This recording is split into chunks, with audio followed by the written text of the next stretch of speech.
సదాశివసమారంభాం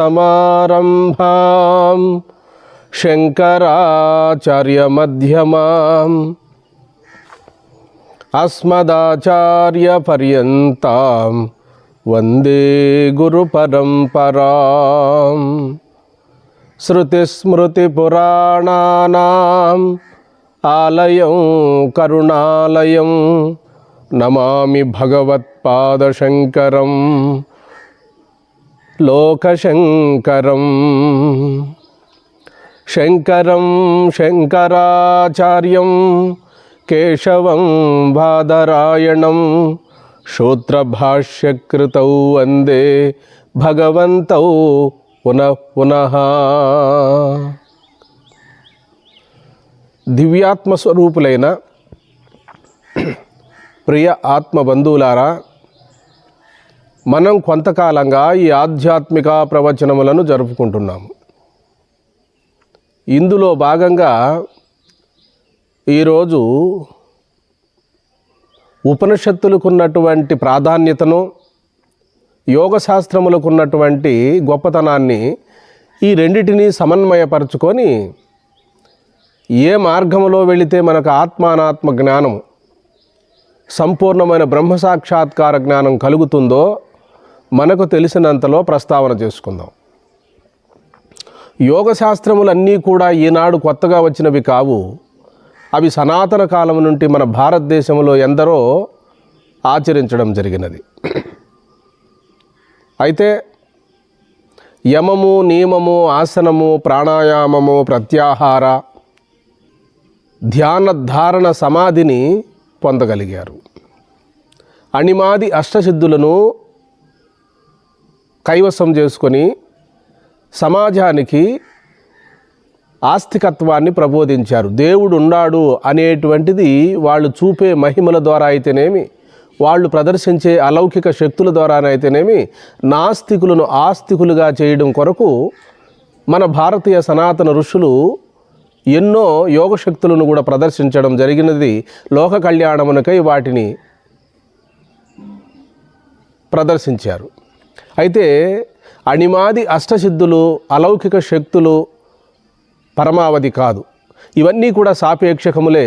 మానవునిలో అహంకారాన్ని పెంచి సాధకుని పతనావస్థకు తీసుకువెళతాయని చెప్పి ఈనాడు కాదు ఏనాడో గుర్తించారు. అదే శక్తులు లోక కళ్యాణానికి ఉపయోగపడతాయి. అదే శక్తులు మానవుని యొక్క పతనానికి కూడా ఉపయోగపడతాయని చెప్పడం జరిగినది. అందుకనే భగవాన్ శ్రీ రమణ మహర్షుల వారు ఎక్కడ కూడా మహిమ అనేటువంటిది ప్రదర్శించలేదు.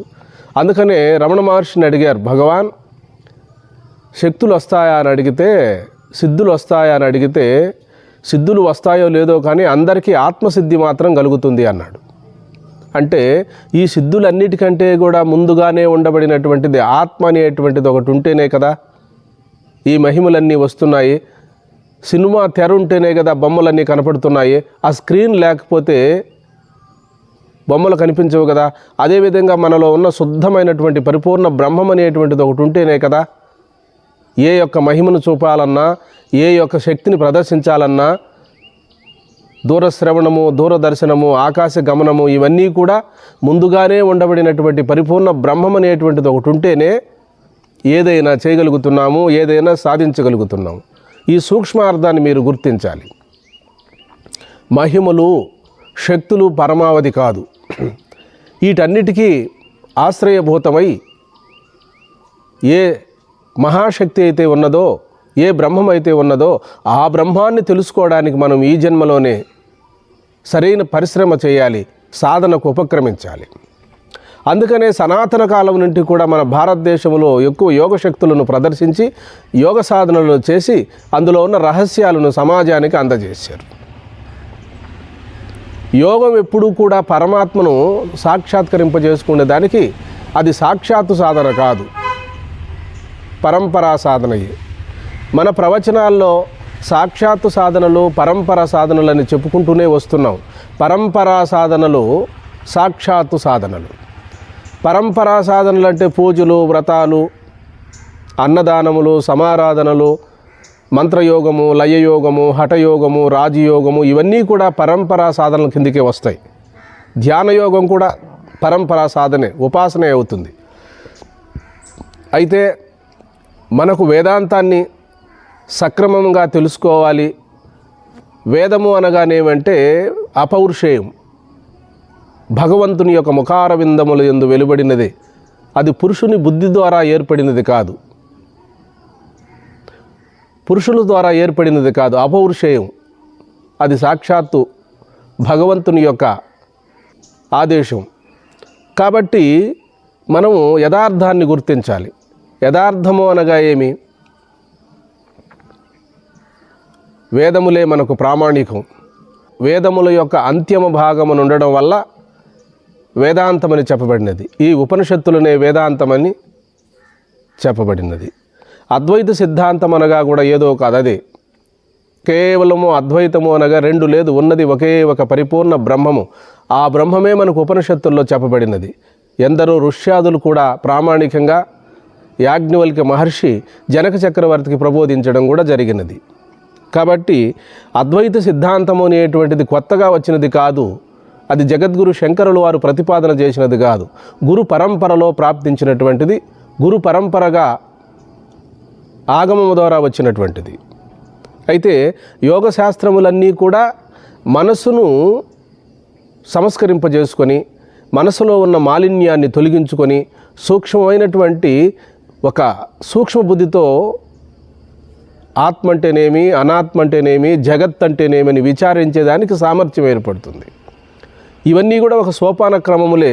సాక్షాత్తు సాధన అంటే శ్రవణ మనన నిధిధ్యాసనలు. అట్టి మనకు వేదాంతం, అంతటి వేదాంతాన్ని మనం తెలుసుకోగలమా అంటే సద్గురువుల ద్వారా మాత్రమే ఈ సత్యాన్ని గుర్తించగలము.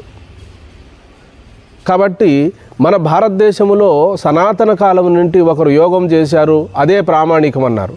ధ్యానం చేశారు, అదే నిదర్శనం అన్నారు. అనేక కోణాల్లో అనేక విధంగా సాధన చేసినటువంటి రోజుల్లో 72 మతాలను ఖండించి ఉన్న సత్యాన్ని ప్రతిపాదన చేసి బ్రహ్మమనగా నీ స్వరూపము తప్ప రెండోది కాదని చెప్పి జగద్గురు శంకరాచార్యులు వారు తన ప్రస్థానత్రయ భాష్యములో చక్కటి నిర్వచనాన్ని, సందేశాన్ని అందించారు. ప్రస్థానత్రయము అనగా ఉపనిషత్తులు, బ్రహ్మసూత్రాలు, భగవద్గీత.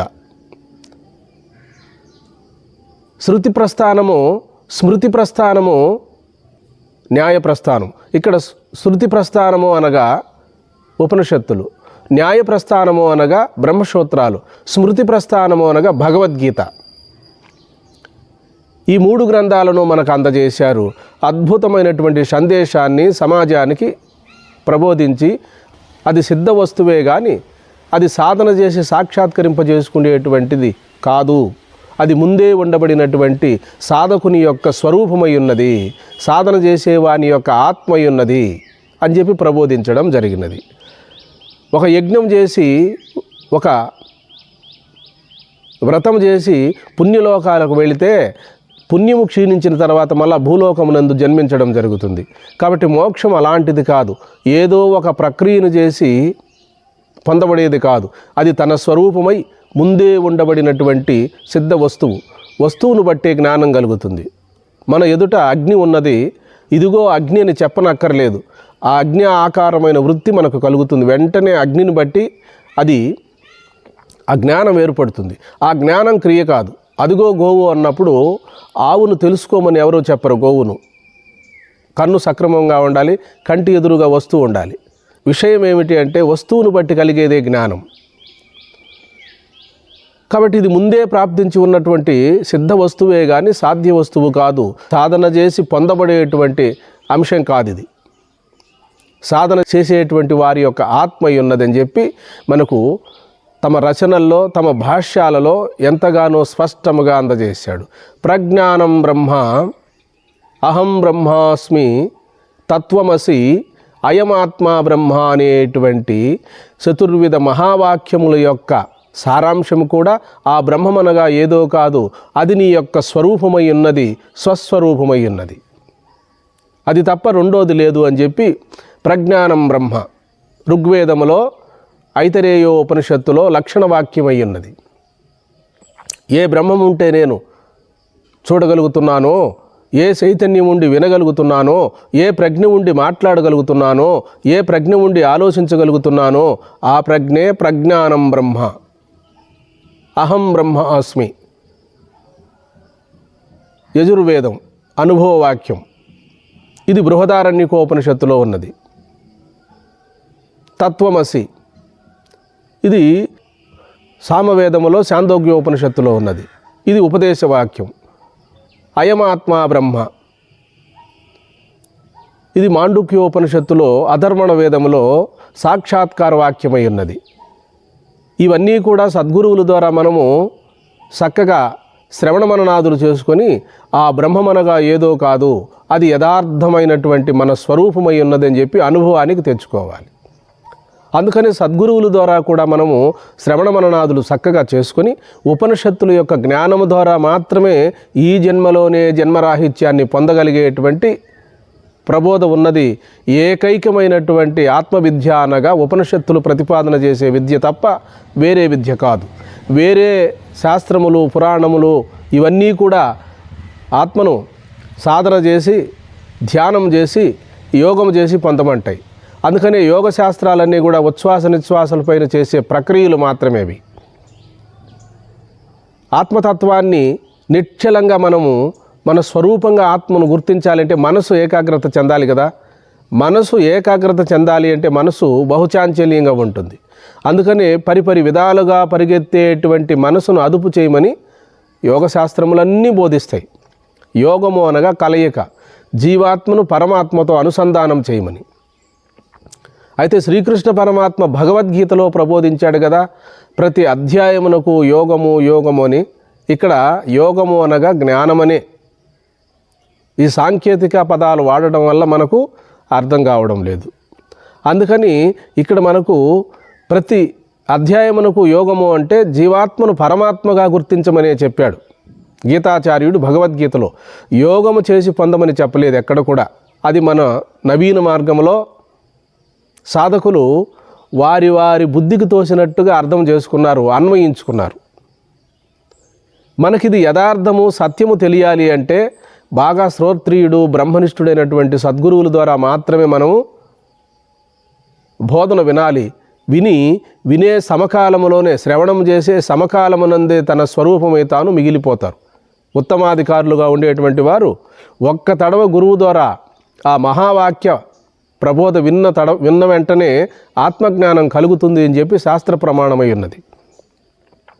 మేము ధ్యానం చేశాము, యోగం చేశాము, జపం చేశాము, ఎంతో ఆత్మానాత్మ విచారణ చేశాము, మాకెందుకు ఆత్మజ్ఞానము కలిగినట్టే ఉంది, అనుభవం లేక రావడం లేదు, ఇంకా ఏదో కొరవ ఉన్నది అని మనసు చెప్తూ ఉన్నది.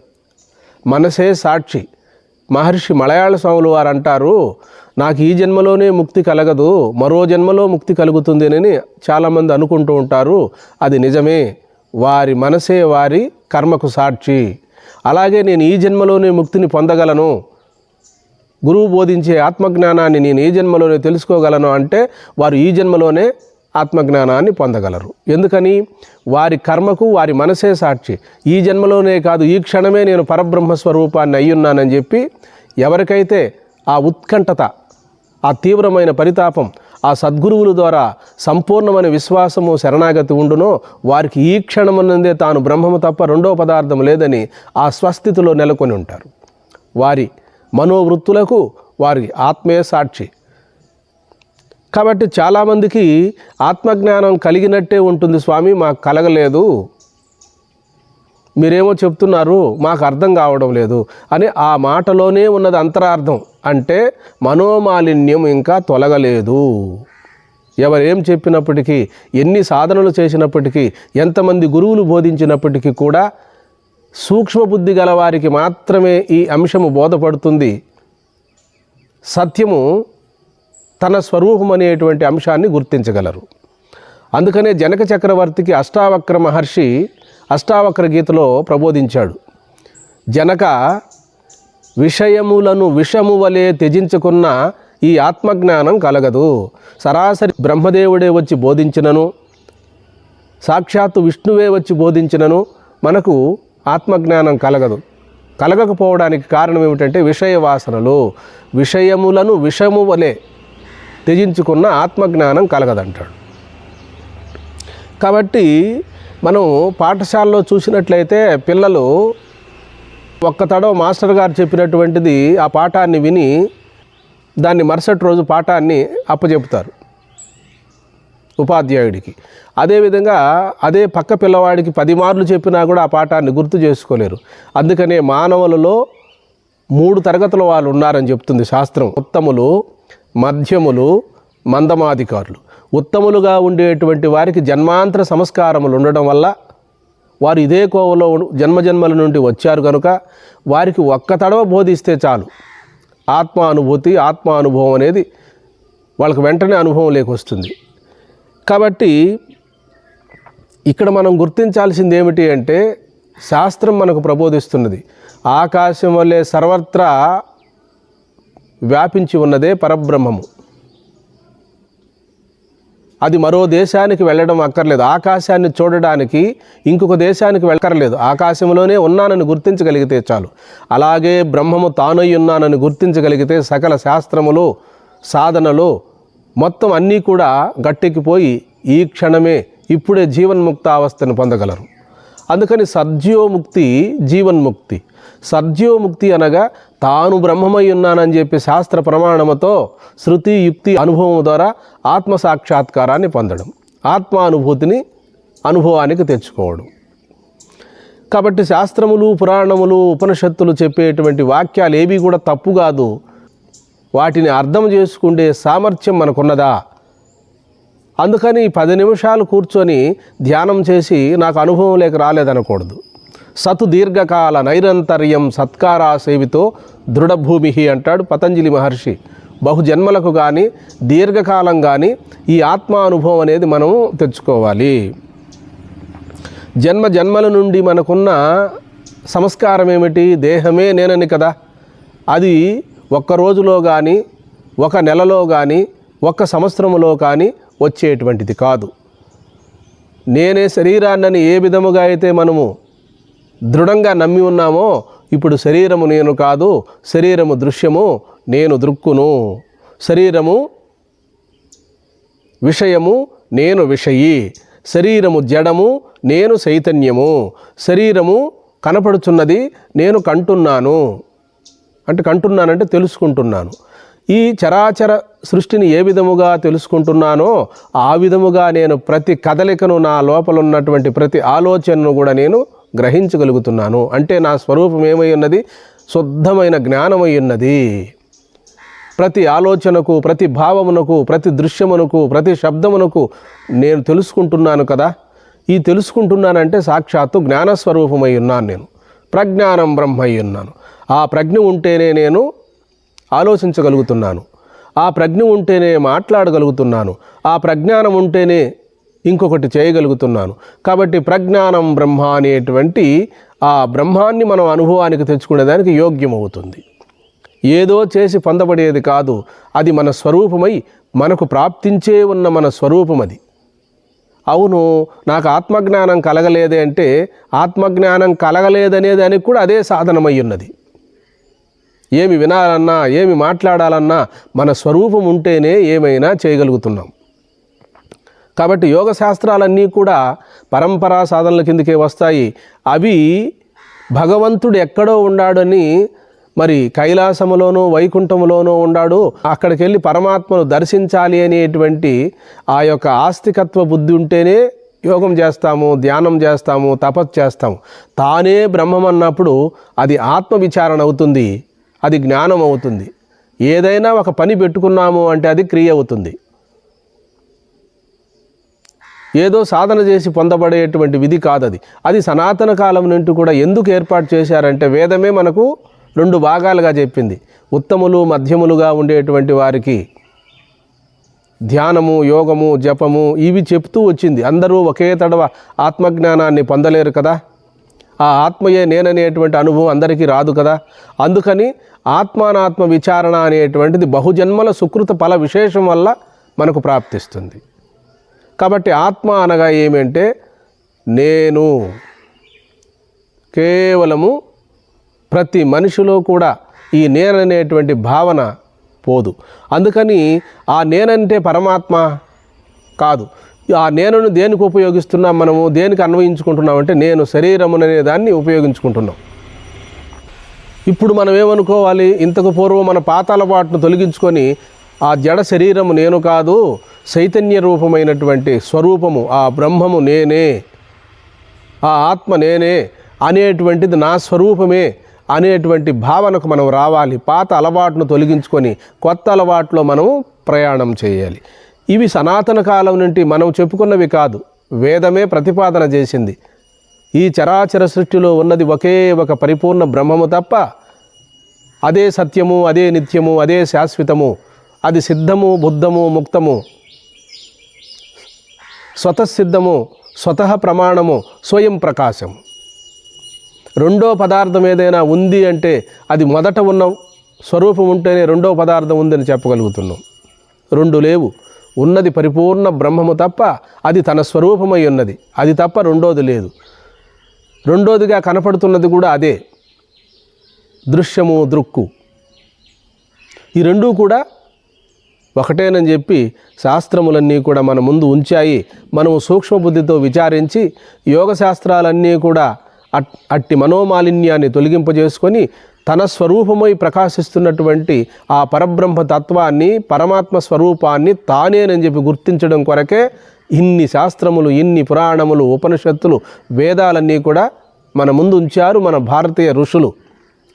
ఈ సత్యాన్ని మనం తెలుసుకొని మనలోనే ఉన్నది దివ్యమైనటువంటి స్వరూపము, మనలో కాదు మనమే. కాబట్టి ఈ సూక్ష్మబుద్ధిని మనం విచారణ చేసుకొని